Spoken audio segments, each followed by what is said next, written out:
Vous avez raison, ce n'est pas un mince challenge que de prendre la suite là, mais nous allons effectivement essayer de débattre autour de ce projet de législation sur les marchés numériques.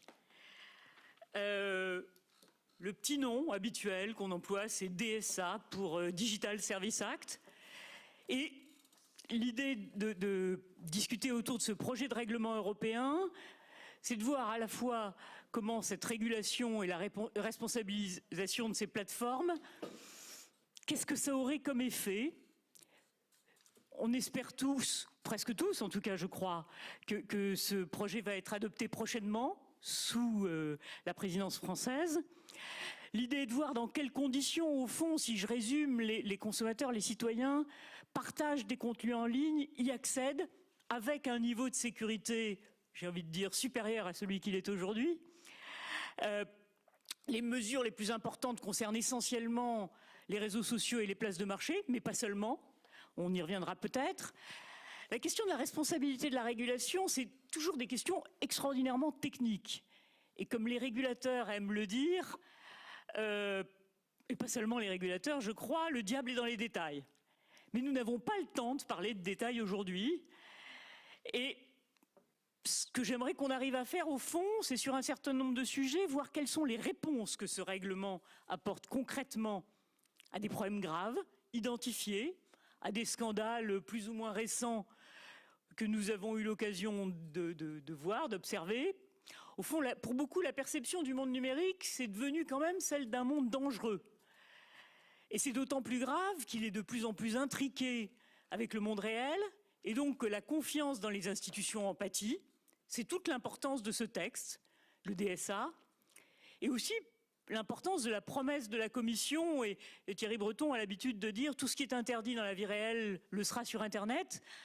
Une des personnes qui était là il y a peu de temps a dit en réalité que tout ce qui est interdit dans la vie réelle et l'application de ce droit d'ores et déjà, il faut qu'il s'applique sur Internet. Donc comment ? Alors, j'ai la chance pour m'aider à vous accompagner dans cette réponse, à avoir un panel extrêmement riche. Alors pas tout à fait autour de moi, c'est pas vraiment une table ronde, en tout cas c'est une table ronde virtuelle, qui est composée donc présent ici, juste à ma gauche, monsieur Vittorio Calao, ministre italien de l'innovation technologique et de la transition numérique. Monsieur Sandro Gozi, député européen, membre de la commission IMCO, marché intérieur et protection du consommateur, et qui nous accompagne et qui nous accompagneront au cours de cette petite session. Carme Artigas, secrétaire d'État espagnol chargé du numérique et de l'intelligence artificielle. Buenos días. Fanny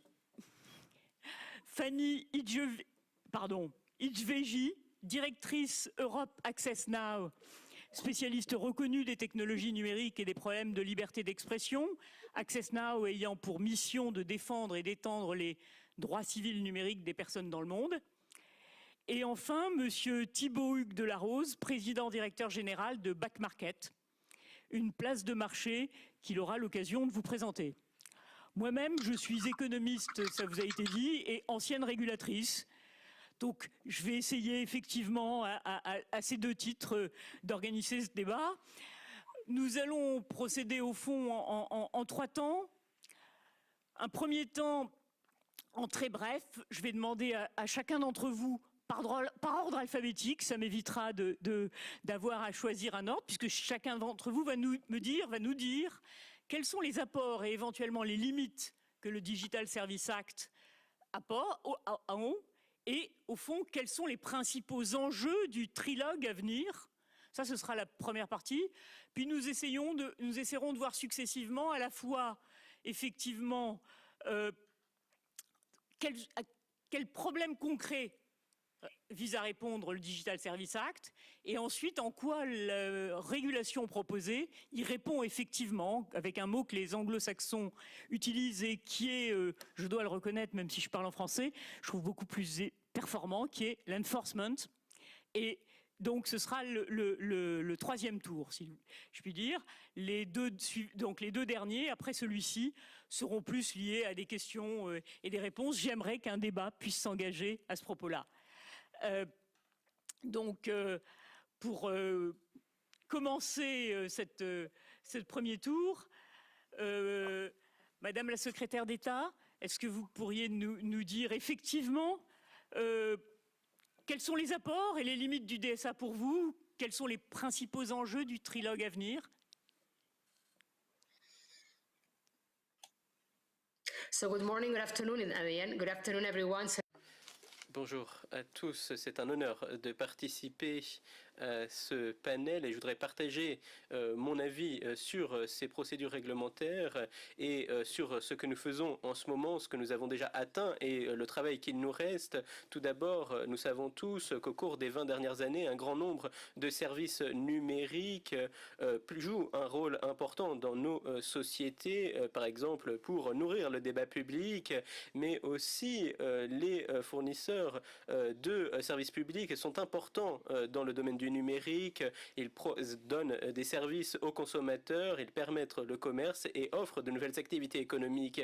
Mais cette transition a aussi créer des risques pour nos sociétés et la directive existante n'a pas répondu à ces problèmes. Les citoyens sont plus exposés à des contenus illégaux, un certain nombre de droits ne sont pas respectés en ligne et nous n'avons pas une supervision coordonnée des plateformes en ligne. Et un certain nombre d'États membres ont déjà mis en place une législation au niveau national avec une fragmentation possible du marché sur Internet. Dans ce contexte, la directive ne peut plus attendre. Il nous faut une réglementation qui offre une certitude juridique, qui offre un régime et des garanties robustes et garantit des règles du jeu équitables pour tous les acteurs en ligne et hors ligne, en protégeant aussi les petites plateformes et les startups. Nous pensons que le DSA va permettre d'inscrire ces valeurs fondamentales et aussi offrir un équilibre pour les intermédiaires et les autorités de réglementation. Je suis sûr que le DSA va changer les choses au niveau international, comme le RGPD l'a fait aujourd'hui, et nous espérons aussi que la réglementation sur l'intelligence artificielle le fera. Cela va pouvoir promouvoir l'innovation, mais aussi garantir les valeurs démocratiques de nos sociétés. Mais en particulier, ce sur quoi je voudrais me concentrer, c'est les questions auxquelles le DSA apporte une réponse. Protéger les consommateurs des produits en ligne. Une enquête auprès de 6 groupes de consommateurs sur des plateformes en ligne a montré qu'il y a un certain nombre de tests qui ne sont pas atteints. Par exemple, un certain nombre de produits qui n'apportent pas une sécurité, des bijoux qui contiennent des produits chimiques, par exemple, à des niveaux extrêmement importants.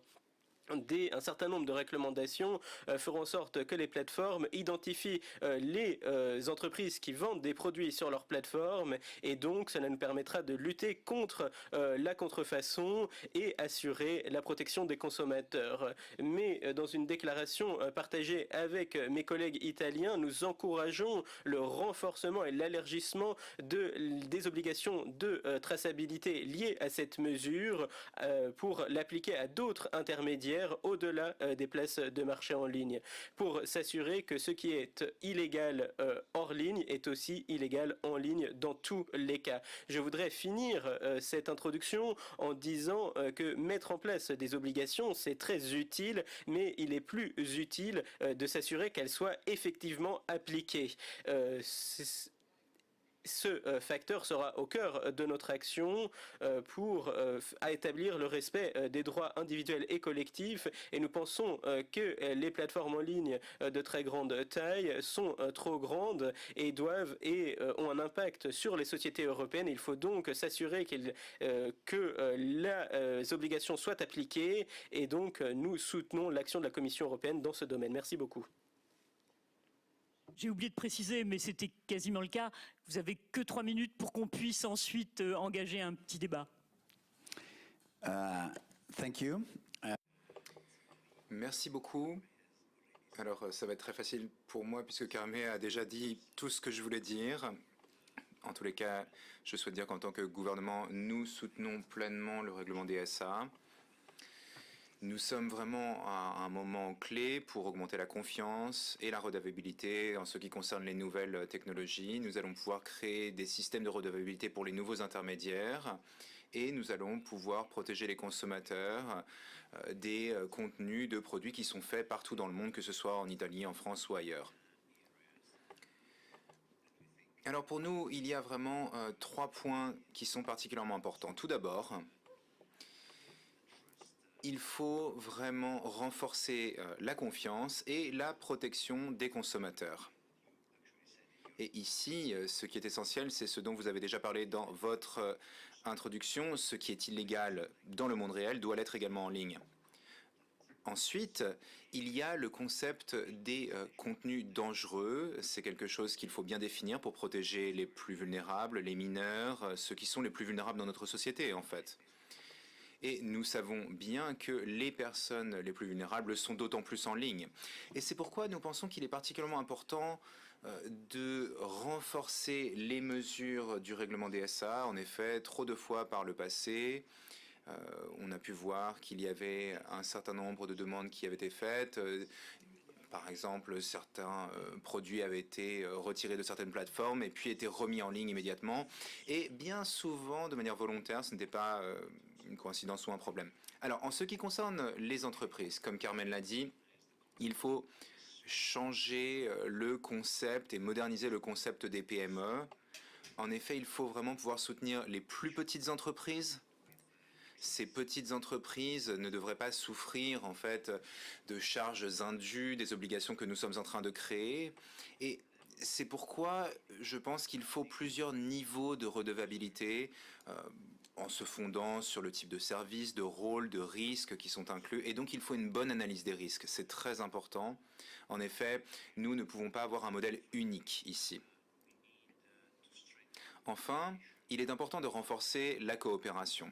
Coopération entre les États membres, bien entendu. Et je dois dire, il y a eu beaucoup de discussions sur les pays d'origine, de destination, et en fait, il y a besoin de coopération. En effet, nous faisons tous partie de la même famille. Donc, il faut de la coopération pour bloquer les contenus et les services illégaux. C'est très important. Et comme cela a été déjà dit, il faut renforcer les compétences de la Commission pour la surveillance, les enquêtes, la mise en œuvre des règlements, pour pouvoir notamment s'attaquer aux violations qu'il pourrait y avoir de la part de grandes entités. Alors, nous parlerons de toutes ces questions plus en détail plus tard, mais j'aimerais parler rapidement de la position italienne et espagnole sur la connaissance des clients. C'est un point qui pour nous est particulièrement important. Et j'aimerais dire que nous parlons de coopération en Europe, mais il faut aussi renforcer la coopération avec les États-Unis. En effet, bien souvent les États-Unis voient l'Europe comme un adversaire, alors que l'Europe n'est pas un adversaire. Non, nous voulons défendre les mêmes droits pour les citoyens, citoyens européens comme citoyens américains, et nous voulons avoir des marchés équitables. Et donc, il est très important ici, une fois encore, de parler de coopération. Oui, bonjour tout d'abord, merci. Du point de vue du Parlement, comment nous avons travaillé sur cette loi sur les services numériques et quels sont les principes. Pour moi, je la résume comme ça, c'est la fin du Far West. La loi sur les services numériques, c'est la fin du Far West, c'est la fin d'un monde dans lequel, du moment où on est sur une plateforme, on peut faire tout ce qu'on veut, contenus illégaux, contenus préjudiciables, donc un principe très important et la volonté, sans être concurrentiel vis-à-vis des États-Unis, mais de développer un modèle européen. Avec l'ambition d'établir un modèle qui peut être d'inspiration pour le reste du monde. Évidemment, alternatif au tout État, tout contrôle étatique chinois, mais aussi alternative à un laisser-faire excessif qu'on a vu dans l'expérience américaine. Du point de vue du Parlement, il y a, par rapport à la proposition de la Commission et la position du Conseil, je dirais 3 objectifs. Le premier, c'est plus de sécurité et de protection. Le deuxième, plus d'attention aux PME. Et le troisième, plus de responsabilités pour les très larges plateformes. Sur les premiers points, plus de sécurité et de protection, il est clair que nous voulons renforcer davantage la protection des consommateurs, comme le ministre Colau disait justement, notamment des catégories les plus vulnérables, donc interdiction de la publicité ciblée pour les mineurs, interdiction de la publicité ciblée pour les catégories vulnérables. Je dirais que moi-même et ma délégation, M. Colau, on n'a pas réussi sur les stay down, mais on le soutient. Ce n'est pas la position du Parlement européen, mais c'est la position que j'ai portée avec mes amendements. Et évidemment, si au Conseil, vous allez être beaucoup plus efficace que nous, je m'en réjouirai. Donc voilà, même un message pour votre équipe. Le deuxième point, c'est plus attention aux PME. Et donc, évidemment, introduire un système en confirmant les principes fondamentaux, bien évidemment, mais un système de dérogation pour les moyennes entreprises, pour les ONG, notamment celles qui ne présentent pas ces risques systémiques qui sont propres des grandes plateformes numériques. Donc, essayer de, justement, là aussi, il a été dit, évitons un one size fits all, hein, et essayons de faire des sur-mesures. Pour nous, les sur-mesures, c'est aussi PME et au moins micro-entreprises, hein, auxquelles il faut adapter un peu les règles sur lesquelles nous travaillons. Et dernier point, plus de responsabilités pour les très larges plateformes. Nous voulons des obligations plus strictes, nous voulons plus de responsabilités sur les algorithmes. Et donc, du point de vue du Parlement, on a travaillé pas seulement sur les principes, tout ce qui est illégal hors ligne doit être illégal aussi en ligne, mais on a travaillé aussi sur les questions des terms and conditions. Et donc, de responsabiliser les plateformes à travers une assignation d'une valeur juridiquement plus contraignante aux termes et conditions que chacun de nous, quand il est en ligne, de facto signe. On ne les signe pas, mais on les fait. Donc voilà, ça ce sont les 3 points. Tout dernier point, maintenant la dynamique. E-privacy, ça nous a fallu 4-5 ans. Droit d'auteur, je ne veux même pas y penser. Essayons de garder la dynamique. Il y a une possibilité d'arriver à un accord sous présidence française. Il faut tout faire pour atteindre cet objectif. Merci beaucoup. Alors, Madame Hidveji, un modèle pour le reste du monde, pour reprendre l'expression de Monsieur Gauzy?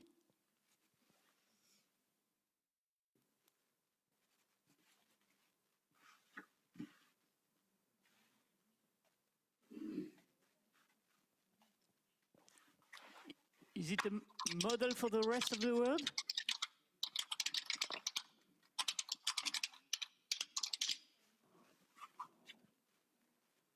Ni modèle, ni audio. Est-ce que c'est... Is it a model for the rest of the world? S'agit-il d'un modèle pour le reste du monde? Est-ce que vous m'entendez? Je n'ai pas l'impression.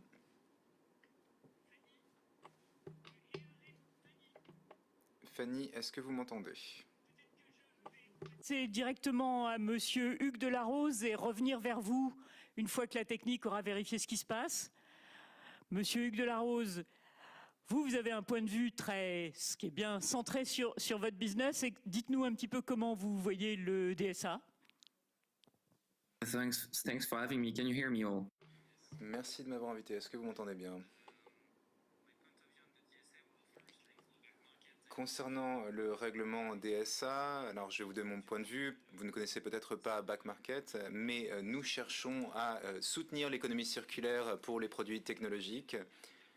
En effet, les nouveaux produits sont les ennemis de la planète. Ils sont la source de beaucoup d'émissions de CO2 et donc Back Market est une plateforme où nous cherchons à avoir une économie circulaire pour ces produits, pour que tous ces produits aient une deuxième vie, une troisième vie. En fait, nous voulons que le monde des machines puisse connaître l'immortalité. C'est donc notre mission. Je pense que le règlement DSA est une très bonne initiative. En effet, en tant que place de marché, j'aimerais dire quelques points. Tout d'abord, je pense qu'il faut être vigilant. Il ne faut pas limiter l'innovation en ayant trop de règlements. En effet, seuls des très grandes entreprises, les grandes entreprises technologiques, peuvent arriver à gérer en fait des conformités trop complexes. Elles ont des équipes énormes qui leur permettent de gérer les évolutions réglementaires. En effet, seules ces très grandes entreprises peuvent réagir. Alors, c'est quelque chose qui a déjà été dit, mais en effet, la proportionnalité, c'est vraiment fondamental. Il faut pouvoir considérer les PME, avoir des seuils de réglementation, parce qu'en fait, sinon, on met fin à l'innovation. Et en fait, comme je le disais, ici, notre objectif est de remettre en cause l'économie linéaire en ayant une vraie économie circulaire. Et si nous étions considérés comme une très grande plateforme, eh bien, nous aurions besoin d'avoir des très grandes équipes qui s'occuperaient d'analyses systémiques, etc. Et en fait, cela nous empêcherait d'innover, en tous les cas au sein de notre entreprise. Et c'est pourquoi nous pensons qu'il est important de bien différencier les plateformes. Il peut aussi y avoir donc des différences à mettre entre, par exemple, les réseaux sociaux, les places de marché. En fait, on ne parle pas des mêmes types d'utilisateurs. Par exemple, nous parlons surtout de clients sur notre plateforme, comme dans le monde réel. Il y a aussi un autre point qui doit être défini. Je crois que cela a déjà été dit très clairement dans l'introduction. L'IA est en train de rendre encore plus puissantes les très grandes entreprises. Des entreprises qui arrivent vraiment à cibler de plus en plus leurs utilisateurs, ce qui leur donne vraiment plus de pouvoir par rapport à la concurrence. Et cela crée ce que l'on appelle ces dark patterns. Et il est important en fait de bien définir ce terme pour que tout le monde comprenne. L'objectif est d'avoir des règles équitables. Il faut donc des règles équitables qui protègent les clients, les personnes en ligne, bien entendu. Et c'est vraiment le troisième point important pour nous. Merci beaucoup. On va peut-être déjà, il y a plusieurs points qui ont été évoqués et sur lesquels on va pouvoir revenir. J'espère qu'on va récupérer Fanny bientôt et qu'on pourra effectivement la voir, mais on va continuer sans elle pour l'instant. Au fond, on a déjà vu, vous avez les uns et les autres déjà évoqué la série de problèmes auxquels le Digital Services Act devrait répondre. On a des problèmes de modération et de liberté d'expression. Vous vous en souvenez certainement, la lanceuse d'alerte Frances Haugen avait montré la disparité des moyens accordés à la modération selon les langues. L'espagnol était un peu mieux que le français, mais la grande majorité allait quand même aux États-Unis et à l'anglais. Est-ce que le Digital Services Act va effectivement nous permettre de lutter contre la désinformation et la haine en ligne, pardon? Est-ce qu'on pourra le vérifier? C'est une des questions qui me semble, on pourrait essayer de traiter. Deuxième type de question, la question des produits illicites. On avait eu une enquête de la DGCCRF en France, mais le BUC avait fait une enquête du même type. Il y a quand même beaucoup de produits illicites ou dangereux. La réponse, donc la fameuse réponse « Know your business customer », est-ce que c'est une bonne réponse? Est-ce qu'elle va nous permettre de traiter le sujet? Il y a aussi la question des effets des algorithmes. Voilà.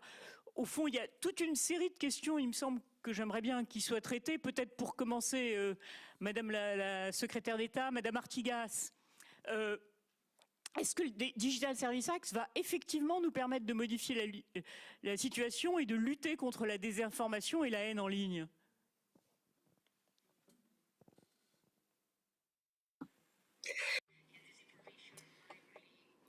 Alors, la désinformation pose de grands risques pour notre société, c'est une évidence. Et c'est vrai pour les mineurs, pour la santé, pour la sécurité. Et nous savons qu'il y a des questions de fiabilité d'information au niveau local ou international, mais il y a aussi tous les problèmes de recommandation et de publicité. Et ce sont deux choses qui devraient vraiment être surveillées également. Je pense que les plateformes devraient vraiment mettre en œuvre des systèmes de signalement et de recommandations pour ces différentes questions. Il est important que les utilisateurs reçoivent des recommandations qui ne sont pas basées sur des systèmes automatisés notamment. C'est ce qui permettra d'avoir des contenus fiables venant de sources fiables et il faudrait que les sources non fiables soient signalées. Au-delà de ça, nous pensons qu'il est important d'avoir des bons systèmes d'examen et il faut aussi que nous nous appuyions le plus possible sur des experts indépendants. Cela permettrait vraiment à la société de s'appuyer sur une recherche indépendante et cela permettrait de s'attaquer à la désinformation et ses risques. Et comme cela a déjà été dit lors de la keynote, il est très important que toute la recherche sur ces sujets soit accessible gratuitement et facilement en ligne. Cela renforcera en fait le choix des utilisateurs et cela permettra vraiment de combattre ce problème. C'est vraiment le bon moyen de s'attaquer à la désinformation. Imaginons qu'on se retrouve avec ce qui a été dévoilé par rapport à Instagram, c'est-à-dire qu'on découvre que l'algorithme d'Instagram, on n'aura pas besoin de le découvrir, on l'a déjà appris, avait des effets pervers sur les jeunes. Qu'est-ce qu'on pourra faire? Est-ce qu'on pourra effectivement réagir? Je me permets de vous poser la question, Monsieur Colaou.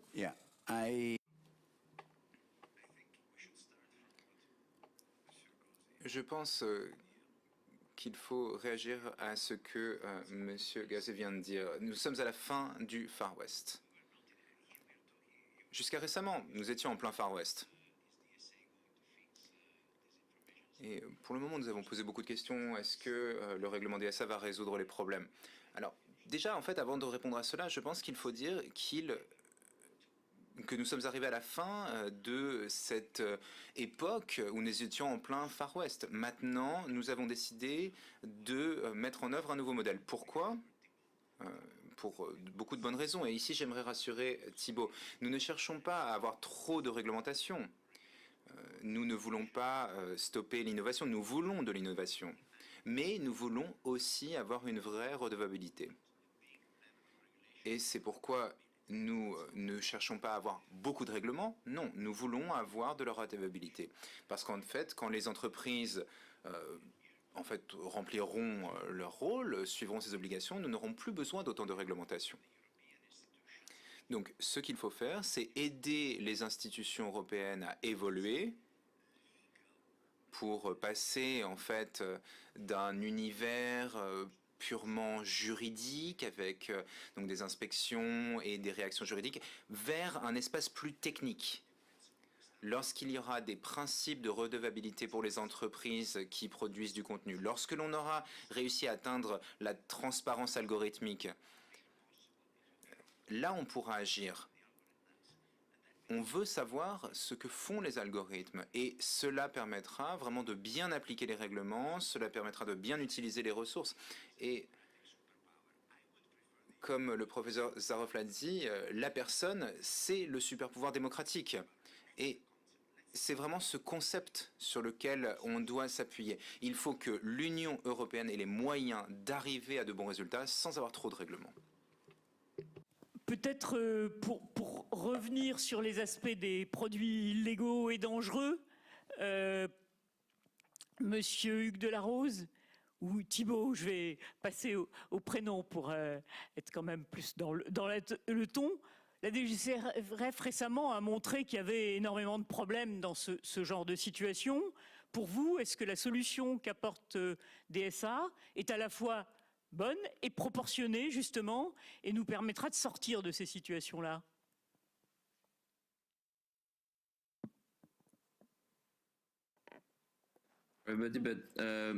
Yeah, it's going in the right direction. Oui, je pense que cela va dans le bon sens. Je pense que avec la connaissance du client,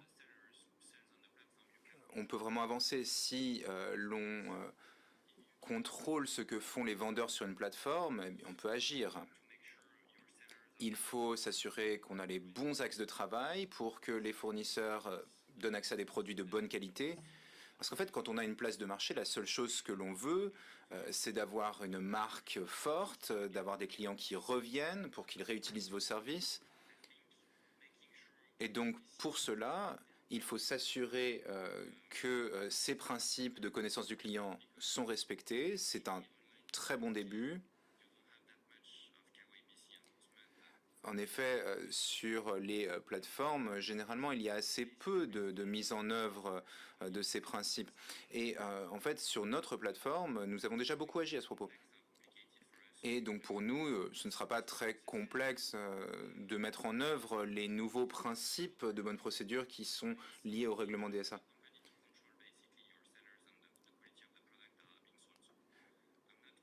Donc vraiment, je n'ai pas peur de la mise en œuvre des règlements à ce niveau. Ce qui m'inquiète plus, c'est la définition des très grandes plateformes. En effet, si l'on analyse uniquement le nombre d'utilisateurs, c'est problématique. Parce qu'en fait, nous pourrions être considérés comme une très grande plateforme et ici, cela nous mettrait dans une situation difficile, nous aurions plus de difficultés pour innover et je pense qu'en fait, ici, des grandes entreprises comme Amazon pourraient prendre le pas et nous ne pourrions pas réagir. Donc voilà vraiment ce qui m'inquiète le plus, je pense. Fanny est revenue, alors c'est formidable. Fanny, je vous laisse la parole pour essayer de rattraper un tout petit peu le temps perdu. Nous en étions à les sujets auxquels doit répondre le Digital Service Act, mais je vous donne la parole pour nous dire un petit peu votre façon de regarder le sujet et les éléments qui vous paraissent les plus importants. Sure, thank you very much. Bien sûr, merci beaucoup. Bonjour à toutes et à tous. Access Now est une organisation de la société civile et notre objectif est d'étendre les droits numériques des utilisateurs partout dans le monde. Je salue que les gouvernements, les institutions aillent dans notre sens et promeuvent les droits en ligne et hors ligne des utilisateurs. Le DSA représente une nouvelle approche de la gouvernance des plateformes. Après des années de tergiversation, nous devons agir. Nous devons faire quelque chose autour de ces plateformes et nous ne savons pas encore quoi exactement. L'UE s'est doté de cette grande tâche de réguler ces plateformes et c'est un bon début allant dans le sens d'une nouvelle génération de régulation des plateformes. En effet, le DSA se concentre sur les process mis en place par les plateformes numériques plutôt que des règles qui spécifient des catégories de contenus ou de comportements illégaux. Nous avons appelé de nos vœux ce type de régulation depuis des années, en plus de systèmes qui prévoient de retirer les contenus illicites. Selon nous, nous saluons le texte du Parlement européen et je vous donnerai quelques exemples comme mes collègues l'ont fait et ensuite nous pourrons entrer dans le détail. Nous saluons bien sûr l'interdiction de la publicité dirigée, les dates limites pour retirer des contenus. Nous saluons également le renforcement de transparence et avant tout l'interdiction du ciblage des utilisateurs. Nous souhaiterions certaines améliorations au cours du trilogue, différents systèmes que nous aimerions améliorer, l'anonymité du consommateur, des utilisateurs devrait être renforcée et nous aurions quelques recommandations sur l'application, le mécanisme d'application. La référence au RGPD est également à saluer. Nous saluons bien sûr le RGPD, mais nous voyons comment le RGPD est difficile à mettre en œuvre. Donc nous ne devrions pas oublier ces difficultés de mise en œuvre avec le DSA. Et enfin, pour conclure ces remarques introductives, j'aimerais que l'Union soit un super pouvoir démocratique, mais je suis hongroise et ces réglementations fragmentées ont conduit à ce que tous les États membres ne se fondent pas sur des principes démocratiques de manière générale et en particulier sur la régulation de contenu. Et j'espère que cette approche harmonisée empêchera d'autres atteintes de la part de gouvernements non démocratiques au sein de l'UE. Merci beaucoup. Merci beaucoup. Je vais peut-être enchaîner directement sur la question du modèle de régulation parce que beaucoup de choses ont été dites. Monsieur Gauzy, vous avez vous-même parlé déjà de la question du pays d'origine, donc je pense que plus amplement, ça a été évoqué par les uns et par les autres. On part, selon le cas, de l'insuffisance ou de la lourdeur des procédures. Il y a la question des très grandes plateformes, il y a la question des PME que vous avez évoquées vous-même. Dans toute cette façon d'adapter finalement la régulation ou la réglementation, comment pensez-vous que ça peut marcher dans le système tel qu'il est évoqué? Quelles sont les améliorations éventuelles que vous souhaiteriez voir arriver? Oui, tout d'abord, vraiment un mot rapide sur la question que vous avez évoquée, que moi j'appelle de la zone grise. Quand on parle de contenu haineux, c'est la zone grise. Et la zone grise, on peut l'aborder avec plus de transparence. Donc le fait qu'on demande plus de transparence sur les algorithmes, qu'on ouvre les boîtes noires avec les DSA, il y a des boîtes noires, on les ouvre, on y peut regarder dedans. Nous, les régulateurs, les chercheurs, voilà, ça c'est et ça c'est une avancée majeure, comme plus de transparence sur la modération. Et je partage aussi ce que la secrétaire d'État espagnole disait sur la question du labeling. En bon français, je dirais que pour la question de la désinformation et des fake news, il faut affirmer le principe freedom of speech is not freedom of reach. Et donc, il faut travailler sur la viralité et sur les engagements, sur la modération et sur les engagements des plateformes qui doivent nous dire, les grandes plateformes, sur comment ils abordent les risques systémiques liés au contenu haineux, liés à la sécurité, liés aux droits fondamentaux. Et, du point de vue de l'enforcement, pour continuer avec le bon français, tout d'abord, une approche qui doit être proportionnelle au risque, donc évidemment une approche qui est différente par rapport entre les plateformes des grandes tailles et les petites, les PME. Et nous avons au Parlement eu un débat très intense sur la question du pays d'origine et pays de destination. Moi, j'ai tendance à penser que finalement, l'approche du Conseil, qui me semble regarder notamment à la Commission européenne pour la supervision des grandes plateformes, soit peut-être les bons. Et qu'il faut, d'un côté, travailler sur beaucoup plus de coopération et de dialogue entre les autorités du pays d'origine et les autorités du pays de destination. Mais finalement, sur les questions d'ordre systémique, sur les questions principales, sur les grandes plateformes, il faut assurer que la Commission puisse assurer une supervision directe. Évidemment, il faut, et je le dis aussi au Conseil, nous assurer qu'il y ait les ressources financières humaines adéquates pour exercer ce travail fondamental de supervision. Effectivement, vous avez raison. Quand je regarde ce que prévoit la Commission pour l'année prochaine pour mettre en œuvre le DSA, il y a 6 personnes. À mon avis, ça ne le fait pas. Et même 20 l'année suivante, ça ne marchera pas plus.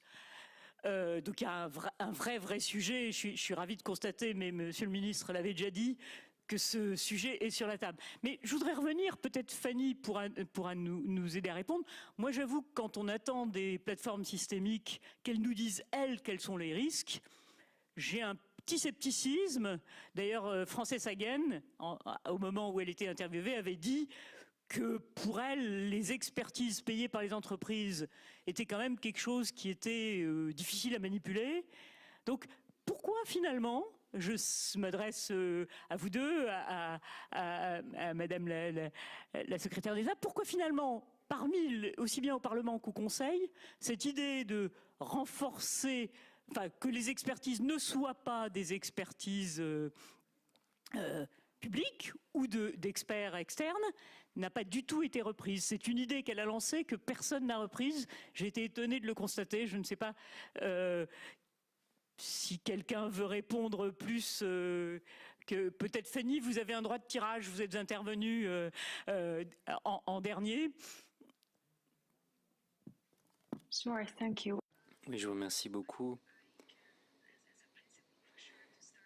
Je vous dirais tout d'abord qu'il y a une différence entre une supervision indépendante et des audits qui sont financés par les entreprises. Bien sûr, nous sommes en faveur des supervisions indépendantes. En plus de la transparence que vous avez abordée plusieurs fois, un autre point qui a été peu abordé et qui peut être encore amélioré, c'est une amélioration de l'évaluation des risques dans le texte.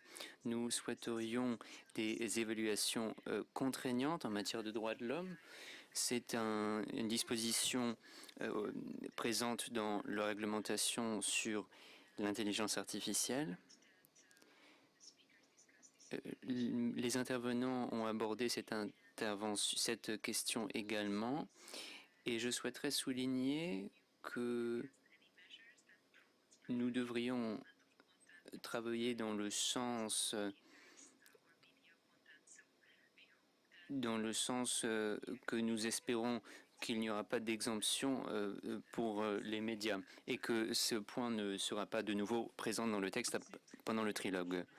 Il faudrait que chacun d'entre vous fasse une conclusion, ou sur ce sujet ou sur un autre, ce qu'il attend du trilogue, parce que nous sommes censés finir bientôt. Donc je reprends peut-être dans l'ordre que nous avons utilisé au tout début.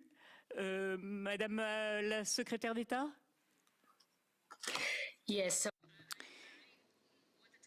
Oui, merci beaucoup. Je souhaite mettre en lumière le point suivant que j'ai entendu de la part de mes collègues, ce que le ministre Colau a dit, la différence entre ex ante et la régulation et l'innovation, et mon collègue français qui a souligné le droit de, comment dirais-je, le droit d'expression, et c'est très important. Ce que je voulais dire, c'est la proposition que nous avons présentée est un bon équilibre en matière de régulation, et je souhaite souligner l'excellent travail de la présidence slovène et portugaise au sein du Conseil. Certaines propositions qui sont sur la table présentées par le Parlement européen pour protéger nos citoyens, comme la protection à l'encontre des deepfakes, ce sont les bienvenus, et nous sommes prêts à avancer dans les négociations en trilogue, car ce texte est un texte formidable, et nous soutenons donc la présidence française afin de faire aboutir ce texte rapidement. Nous soutenons pleinement la présidence française. Monsieur le ministre? J'ai 3 messages. Tout d'abord, préoccupez-vous de la connaissance du consommateur. Ensuite, soyez courageux et n'accordez pas trop d'exemptions techniques. Le classement, c'est un point très important qu'il ne faudrait pas laisser de côté. Ne permettez pas les lobbyistes de s'immiscer dans le débat. Nous devons renforcer les ressources en matière de mise en œuvre et de contrôle. 3 points donc. Monsieur Gauzy? Je n'ai pas grand-chose à ajouter. Il faut aller vite. Il faut aller vite parce qu'en plus, du moment où on l'adopte, on doit la mettre en œuvre dans les États membres. Ça prend quelques années. Donc, il ne faut pas traîner. Premier point. Deuxième point, pour répondre à votre question, il faut s'assurer que les systèmes des amendes et des sanctions qui est prévu, parce que finalement, même sur celle que j'appelle la zone grise, les plateformes doivent démontrer, grâce à la transparence, on aura les informations sur comment les algorithmes fonctionnent, et grâce au reporting, ils doivent démontrer de prendre des mesures adéquates. Si elles ne les prennent pas, il y a la possibilité de sanctionner. Donc, il me semble déjà un pas en avant, important. Et la troisième, j'insiste encore, je vois qu'on est en plein accord, les ministres Collard et moi-même, sans ressources, on ne fera rien. La meilleure législation au monde restera un beau tableau si elle n'est pas accompagnée des ressources adéquates. Et c'est un thème que nous devons poser parce qu'on n'y est pas encore. Merci. Merci beaucoup. Fanny?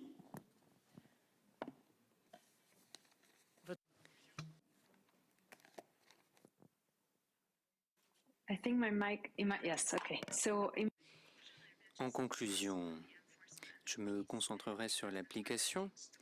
Voilà mon message principal. Et éviter que le DSA soit un succès législatif mais un échec en matière d'application. Pour garantir cette bonne application, il faut une bonne communication entre les autorités nationales. Et je pense que le texte du Parlement européen va déjà dans ce sens de coordination qui devrait être maintenu. Les dates butoirs en matière d'injonction sont bien meilleures que dans le cadre du RGPD. Ces injonctions ne vont pas à l'encontre des procédures nationales. Donc voilà mes conseils en matière d'application pour l'avenir. Merci beaucoup Thibault. Vous allez presque avoir le dernier mot. Fantastic. Yeah, for me to conclude, En guise de conclusion, je dirais que c'est extrêmement positif. Pour celui qui prendra la suite de cette conversation, cela va dans le bon sens pour protéger nos citoyens et les consommateurs européens. C'est donc la bonne voie à suivre. Aux régulateurs, je dirais qu'il faut être proportionné.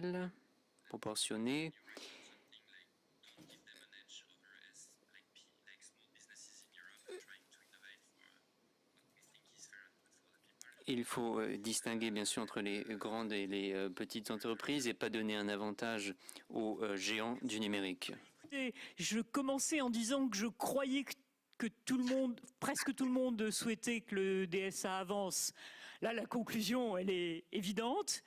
Merci à tous d'avoir tenu dans ces minutes limitées et j'espère que nous avons réussi à donner les principaux éléments du débat. Merci.